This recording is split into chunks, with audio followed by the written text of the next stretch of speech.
Market లో invest చేసి మీ డబ్బులు డబుల్ చేసుకోవాలనుకుంటున్నారా? సుందరరామిరెడ్డి గారి లైవ్ సెమినార్ కి అటెండ్ అవ్వండి.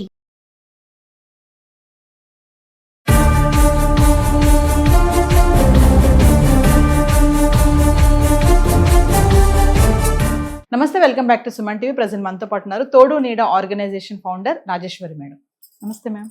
నమస్తే నవీన మేడం, పార్ట్నర్స్, భార్య భర్త రిలేషన్షిప్ అనేది స్ట్రాంగ్ గా ఉండాలి, ఫ్రెండ్లీగా ఉండాలి, కోఆర్డినేషన్ ఉండాలని చెప్తా ఉంటారు. అవును. ఈ మధ్య కాలంలో చూసుకుంటే గొడవలు, చీటికి మాటికి, చిన్న దానికి కూడా కోర్టు మెట్లు ఎక్కేస్తున్నారు, విడాకుల వరకు వెళ్తున్నారు. సరే, విడాకుల వరకు వెళ్ళి ఎవరికి వాళ్ళు విడిపోతున్నారా అంటే అది కూడా కాదు, ఇంకా చివరి స్థాయి అనమాట, ఇంక చంపుకునే వరకు కూడా వెళ్ళిపోతున్నారు.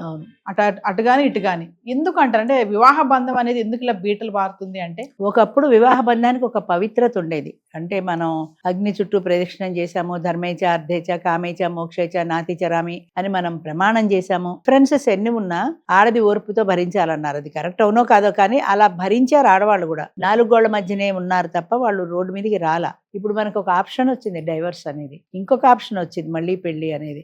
డైవర్స్ ఇచ్చుకోవచ్చు, మళ్ళీ పెళ్లి చేసుకోవచ్చు. సో ప్రతి చిన్న విషయానికి కోర్టు దాకా వెళ్ళిపోతున్నారు. ఎందుకు డైవర్స్? అసలు చిన్న విషయం సర్దుకుంటే పోలేదా? ఆయన లేటుగా వచ్చాడు, డైవర్స్ అంటే 2-3 సార్లు లేటుగా వస్తే ఎన్నిసార్లు భరిస్తానండి? డైవర్స్. సినిమా తీసుకెళ్ళా, డైవర్స్. ప్రతి చిన్న విషయానికి ఒక ఆప్షన్ అయితే ఎప్పుడైతే కనపడిందో ఇది కాకపోతే అదని వెళ్ళిపోతారు. కానీ అసలు దాని దాకా ఎందుకు? ఉన్న చోటే నాకు దగ్గరికి వస్తుంటారు తోడు నెలలో. 52 ఏళ్ళు ఉంటాయి ఆయనకి. 50 ఏళ్ళు దాటితే కానీ మా దగ్గర రావడానికి లేదు కదా. 52, 54. నాది డైవర్స్ మేడం. నాకు బాధ అనిపిస్తుంది. ఆ వయసులో నీకు పిల్లలు లేరా? పిల్లలు ఉన్నారు మేడం, పిల్లలు ఆవిడ దగ్గర ఉంటారు, నాకు సంబంధం లేదు. చాలాసార్లు చెప్పాను, నీ సంబంధం లేకుండా ఎలా పోతుంది? నీ పిల్లలు కదా, నీ రక్తం కదా. ఆవిడంటే ఎవరో అమ్మగన్న బిడ్డ, నీకు ఎలాంటి ఎఫెక్షన్ లేదు ఆమె మీద. కానీ నీ రక్తం పంచుకొని నాన్న నీ గుండెల మీద ఆడుకున్న పిల్లలు ఈ రోజున ఎలా మర్చిపోగలిగా? ఆవిడ దగ్గరే ఉంటారు, నాకేం సంబంధం లేదంటావు. ఎలా మర్చిపోతారు? నీ రిలేషన్, నీ బ్లడ్ రిలేషన్. నీకు అభిమానం ఎందుకు లేదు అంటే మాకు బరువు వదిలింది అని అనుకుంటారు అంతే. అంతేగాని ఇంకో పెళ్లి చేసుకుందాం అనుకుంటారు. ఇంకో పెళ్లి చేసుకుంటావు కరెక్టే, వచ్చే ఆవిడ ఏమైనా గ్యారంటీగా మంచిది, బాగా చూస్తాను గ్యారంటీ ఉందా? ఆ ఉన్నదేదో ఆ గొడవలేవో ఆవిడతో సర్దుకుంటే పోయేది కదా. కనీసం పిల్లలతో కలిసి హ్యాపీగా సంసారం చేస్తారు కదా. నువ్వు సర్దుకుంటావో, ఆ అమ్మాయే సర్దుకుంటుందో, ఇద్దరు ఒక మ్యారేజ్ కౌన్సిలర్ దగ్గరికి వెళ్తారు. అడ్జస్ట్ అవటం, అడ్జస్ట్మెంట్ అన్నది లేదమ్మా. అసలు ఆడవాళ్ళకి లేదు, మగవాళ్ళకి లేదు. అంటే ఎవరు తగ్గట్లేదు, ఎవ్వరు తగ్గరు. నువ్వు తవలపాకుతో నువ్వోటంటే తలుపు చెక్కతో నేరండి అంట అన్నట్టు తయారయ్యారు. ఎవరు దిగరు. ఎందుకంటే ఆడవాళ్ళు కూడా చదువుకున్నారు, ఉద్యోగాలు చేస్తున్నారు, సంపాదిస్తున్నారు. నీ లెక్క నాకేంటి? ఇదివరకు ఉద్యోగాలు సంపాదనలు లేవు. మొగుడు పెడితే తినడం తప్ప అసలు వేరే క్వశ్చనే లేదు. బయటికి పొమ్మంటే ఎక్కడికి బతుకుతాం? పుట్టింటి వాళ్ళు రానివ్వరు. చావో బతుకొని నీ భర్త ఇంట్లోనే అవకాశం లేదంటారు. పుట్టింటికి వెళ్ళక అత్తింట్లో బతకలేక బయటకు వెళ్తే వీళ్ళు భోజనం వెళ్ళాగా. ఎలా బ్రతకాలి అనే ఉద్దేశంతో అయినా చచ్చినట్టు భరించి ఉండేవారు.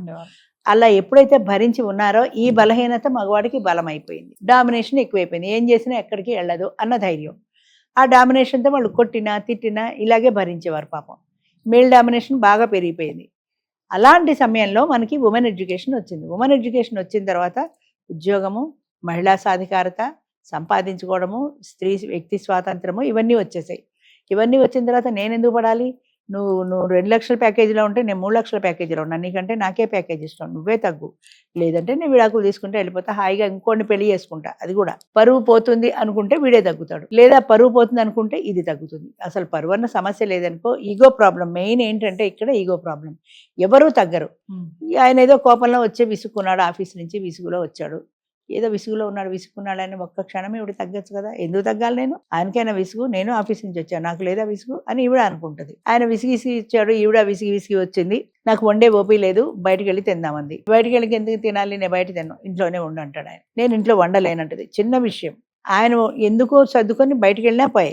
లేదా ఆయన వండమన్నాడు కదా అని ఓపీ చేసుకుని ఏదో ఒక కూరనే చేసి వాటికి ఒక కూర చేశానండి, కాస్త సర్దుకోండి అని కన్విన్సింగ్గా మాట్లాడినా పోయే. నేను ఎందుకు సర్దుకోవాలంటే నేను ఎందుకు సర్దుకోవాలి? ఫలితంగా మిగతాది ఏంటంటే డైవర్స్, మ్యూచువల్ అండర్స్టాండింగ్తో డైవర్స్. కాదంటే ఇంకా కోర్టులో కేసులు సంవత్సరాలు పడతాయి కాబట్టి ఇద్దరు సంతకాలు పెట్టేస్తారు. మ్యూచువల్ అండర్స్టాండింగ్లో సంవత్సరం లోపల విడాకులు వచ్చేసాయి, వెళ్ళిపోయారు. ఆవిడ ఇంకో పెళ్లి చేసుకుంటుంది, ఆయన ఇంకో పెళ్లి చేసుకుంటాడు. చేసుకున్నావు బాగానే ఉంది. నీకు కోపం వచ్చినప్పుడల్లా నీ రెండో మొగుడు మొదటి మొగుడు గురించి తలుచుకొని నిన్ను షడ్డుతాడు కదా. అప్పుడు అలాగే చేసావా, ఇప్పుడు ఇలాగే చేసావా అని అది కంపేర్ చేస్తాడు వద్దన్నా. అలాగే ఈయన భార్య కూడా రెండో పెళ్లి చేసుకున్నాడు. ఈ రెండో పెళ్ళం అస్తమానం మొదటి పెళ్ళం గురించి తలుచుకుంటూనే ఉంటుంది అది. ఎందుకంటే నా మొగుడికి అది ముందు పెళ్ళం కాబట్టి అది దీని దృష్టిలో శత్రువు. సంబంధాలు లేవు, అయినా సరే దానికి అనుమానం, వాడు ఏమన్నా పెళ్ళంతో మాట్లాడుతున్నాడేమో అని. ఈ ఎక్కలేని పేచీలు, నరకం, జీవితాన్ని నరకం చేసుకుంటున్నారు. ఎందుకంటే మొదటి వాళ్ళతోటే సర్దుకుంటే పోతుంది అనే ఆలోచన ఎవరికీ లేదమ్మా, ఆడదానికి లేదు, మగాడికి లేదు. ఇంకా కొంచెం చూస్తే మేడం కొన్ని చట్టాలు కూడా ఈ మహిళలకి, అవును, ఇక మన గురించి మాట్లాడుకుందాం, మహిళలకి అనుగుణంగా కూడా కొన్ని చట్టాలు వచ్చేస్తున్నాయి. దారుణంగా ఏంటంటే భార్య పర్సనల్ దాంట్లోకి భర్త వెళ్ళకూడదు, ఇన్వాల్వ్ అవ్వకూడదు, అని మొబైల్ కూడా చూడకూడదు అవును, అనేసి చట్టాలు కూడా కొన్ని వస్తున్నాయి. వాటిని కూడా అనుగుణంగా ఈ మహిళలు కూడా వాటిని వినియోగించుకొని హస్బెండ్స్ కూడా ఇబ్బంది పెడుతున్నారు అనేది కూడా న్యూస్ చాలానే చూస్తున్నాం. అవును. అది నిజం కరెక్టే అంటారా? చట్టాలు అలా చాలా వస్తున్నాయి వరకు అంటారా? కరెక్టేనమ్మా. ఎందుకంటే ఒకప్పుడు మహిళలు చాలా బాధపడ్డారు, పురుషాహంకారంతో వాళ్ళు అట్టడుగు అణగారిపోయారు, వాళ్ళ వాయిస్ పైకి వినపడే అవకాశం లేదు. కాబట్టి మహిళలకి కాస్త వాళ్ళకు కూడా అవకాశం ఇవ్వాలనే ఉద్దేశంతో మహిళలకు అనుకూలంగా కొన్ని చట్టాలు వచ్చాయి. ఇప్పుడు 2005 యాక్ట్ ఉంది, మెయింటెనెన్స్ యాక్ట్. అదేంటది? భర్త హింసిస్తున్నాడు, డొమెస్టిక్ వైలెన్స్, అది 2005 డొమెస్టిక్ వైలెన్స్. ఈ డొమెస్టిక్ వైలెన్స్ కేసు ఏ స్త్రీ అయినా నా భర్త నన్ను హెరాస్ చేస్తున్నాడు, కొడుతున్నాడు, తిడుతున్నాడు అని పెట్టచ్చు. కానీ అందులో ఉన్నటువంటి ఈ లొసుగును అవకాశంగా తీసుకొని ఓ చిన్న దెబ్బేసినా డొమెస్టిక్ వైలెన్సే, వాడు తిట్టినా అన్నింటికీ డొమెస్టిక్ వైలెన్స్ బాగా ఈజీగా దొరికింది అని పెట్టేయడం కేసు వాడి మీద. అత్త, ఆడపిల్లలు, వరకట్నం, ఇదొకటి. వాడు ఏ కారణం వల్ల తిట్టినా వరకట్నం తెమ్మని హింసించాడు, గృహహింస. అంతే. గృహహింస చట్టం, వరకట్నం. నన్ను మళ్ళీ వరకట్నం, అదనపు కట్నం తెమ్మని హింసిస్తున్నాడు. దాన్ని ప్రూవ్ చేసుకోవాలి కరెక్టే, కానీ ప్రూవ్ చేస్తారో చస్తారో తెలియదు. కానీ ఎక్కడో వాడు తిట్టిన దానికి నువ్వు వరకట్నం కేసు పెట్టడానికి సంబంధం ఏంటి? వరకట్నం అంటే తేలిగ్గా వాడు కేసు బలంగా ఉంటుంది కాబట్టి. అందుకని ఇలాంటి కేసుల్లో మగవాళ్ళని ఇరికించేటువంటి ఆడవాళ్ళు కూడా లేకపోలేదు. అందరూ అలా అని అంటలేదు, కొంతమంది ఆడవాళ్ళు. బెంగళూరులో ఒక కేసు జరిగింది, నాకు సంబంధించిన కేసే.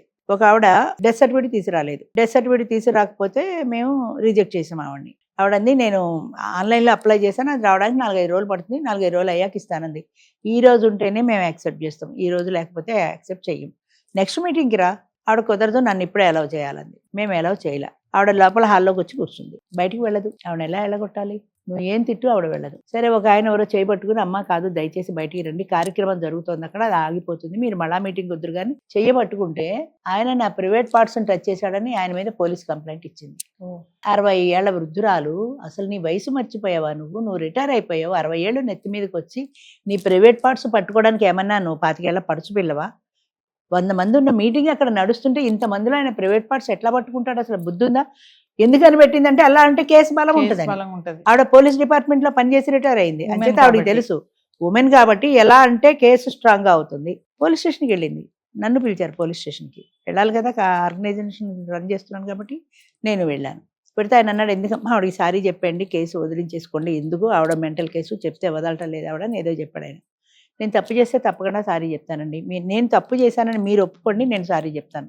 రెండోది, ఆవిడ ఆన్లైన్లో అప్లై చేసింది, 4-5 ఏళ్ల రోజుల తర్వాత ఇస్తుంది. ఈ 4-5 రోజుల తర్వాత ఆవిడ రాకపోతే ఆవిడ కొంగుచ్చు నేను తిరుగుతానా? ఈలోగా ఎవడో కేసు వేస్తే ఇలాగ యాక్సెప్ట్ చేస్తున్నారు తోడు నీడ పేరు మీద అంటే నా వల్ల ఏమవుతుంది ఈ వయసులో? ఇంకొక నెక్స్ట్ మీటింగ్కి రమ్మంటే ఆవిడకి ఎందుకంత ఈగో ప్రాబ్లము? నేను నెక్స్ట్ మీటింగ్ ఎందుకు రావాలి? రూల్ ప్రకారం ఒప్పుకోవచ్చు కదా. గవర్నమెంట్ పాస్ చేసింది రూల్ ప్రకారము, నువ్వు ఆన్లైన్లో అప్లై చేసావు కరెక్ట్, ఒప్పుకుంటా. కానీ మా రూల్స్ మాకు ఉంటాయి కదా, మా రూల్ ప్రకారము ఇప్పుడు మీరు సర్టిఫికేట్ ఇస్తేనే అలౌ చేస్తాం, అది నా రూల్ ప్రకారమే ఇది నడుస్తుంది. అది గవర్నమెంట్ యాక్సెప్ట్ చెయ్యని మాన్ని నువ్వు చెయ్యొచ్చు కదా అంటే ఎందుకు చేయాలి? అందులో ఉండే ప్రాబ్లం చెప్తున్నాను కదా. నువ్వు రాకపోతే రేపొద్దున నువ్వు పెళ్లి చేసుకుని ఎక్కడికో వెళ్ళిపోతే ఈ పీటర్చుకొని మేము ఎక్కడ తిరుగుతాం? అంచేత నువ్వు ఇవాళ ఉంటే రా, నెక్స్ట్ టైం రమ్మంటే నువ్వు ఎందుకంత ఈగో ప్రాబ్లము? ఆవిడకి ఈగో ప్రాబ్లం తప్ప వేరే ఏం లేదు. చేసేసింది, పెట్టింది, వాళ్ళు నన్ను వదిలిపెట్టేశారు. ఎందుకంటే నా తప్పు లేదు, నేను రూల్ ప్రకారమే చేశాను. ఏ తప్పు ఉందని? ఏం చేయగలిగింది? పైగా వెళ్ళేప్పుడు నన్ను ఛాలెంజ్ చేసింది, నువ్వు ఎట్లా తోడు నడుపుతావో చూస్తాను. 2 సంవత్సరాల నుంచి నడుస్తుంది. నువ్వు నాతో ఛాలెంజ్ చేసి చెయ్యాలి అంటే నీకు ఒక పాయింట్ ఉండాలి అక్కడ. ఆయన నా ప్రైవేట్ పార్ట్స్ టచ్ చేశాడంటే అది ఎంతవరకు నువ్వు ప్రూవ్ చేయి. ఎవరైనా ఒక్కళ్ళని చూపించి నీ ప్రైవేట్ పార్ట్ టచ్ చేస్తుంటే నేను చూశానంటే ఒక్కళ్ళని చెప్పు. వచ్చిన వాళ్ళందరూ ఆవిడనే తిట్టారు. హోటల్ వాడు బయటికి వెళ్ళమంటే వెళ్ళదు. చెరుకు ఒక హోటల్లో వర్క్ చేసే ఎంప్లాయీని పంపించాడు ఆయన. ఆవిడ వచ్చి ఈవిడ ఏదో బుజ్జగించి బయటికి తీసి పంపించింది. బయటికి వెళ్ళిపోయి పోలీస్ కానిస్టేబుల్ని తీసుకొచ్చింది నన్ను అరెస్ట్ చేయమని. అంటే అలాంటి పగ, ప్రతీకారం, ద్వేషం, కసి ఇవి ఉన్నవాళ్ళు ఏం పైకి వస్తారు చెప్పు? చాలామందిలో అవే లక్షణాలు ఉంటాయి, పగ, ప్రతీకారం. ఇప్పుడు ఎవడైనా వాడిని తిట్టావనుకో పనివాడిని, వాడికి పగ, వీడిని చంపేయాలి అంతే. నన్ను తిట్టింది కదా అనే కానీ ఎందుకు తిట్టింది అన్నది వాడికి అర్థం కాదు. నన్ను తిట్టింది అంతే, చచ్చిపోవాలి. ఇప్పుడు వస్తుంటే వాడెవడు ఫోన్ పెట్టుకుని మాట్లాడు, క్యాబ్ డ్రైవర్. నేనేమన్నానంటే నువ్వు ఫోన్ మాట్లాడితే కారు ఆపుకుని మాట్లాడుకో, డ్రైవింగ్ చేస్తూ మాట్లాడుకో, డ్రైవింగ్ మీద నీ దృష్టి ఉండదు. అసలు డ్రైవ్ చేస్తూ మాట్లాడకూడదు, ఫోన్ అనే సంగతి రూల్ ఉందని నీకు తెలియదు అంటే వాడు నాతో దెబ్బలాట ఎదురు. అంటే మనం చెప్పింది న్యాయమైనా సరే వాడి ఈగో ప్రాబ్లం అంతే. నువ్వు కారు ఆపేసా నేను దిగిపోతాను, నీకు డబ్బులు ఇవ్వను. డబ్బులు ఇవ్వకపోతే బాధ కదా, అందుకని ఇక్కడ దాకా తీసుకొచ్చాను. సో ఇలా ఎంతమందితో నువ్వు పోరాడగలుగుతావు? న్యాయం అన్యాయం అన్నది లేదా? నీది న్యాయమా అన్యాయమా నీ మనస్సాక్షి నీకు చెప్పదా? ఇప్పుడు ప్రైవేట్ పార్ట్స్ ముట్టుకున్నాడు అంటే కేసు బలమవుతుంది అని తెలిసిందే కానీ ఒక మానవుడి మీద నేను అన్యాయంగా కేసేస్తున్నానన్న ఇంగితం లేదు మనిషికి. ఎంత పెద్ద ఉద్యోగం చేసే లాభం? చేత ఇలాంటి వాళ్ళు కూడా ఉంటారు. అందుకని అలాంటి వాళ్ళతో చాలా జాగ్రత్తగా ఉండాలమ్మా. ప్రతినిత్యం అలాంటి వాళ్ళే మనకి సొసైటీలో ఎదురవుతారు. Thank you.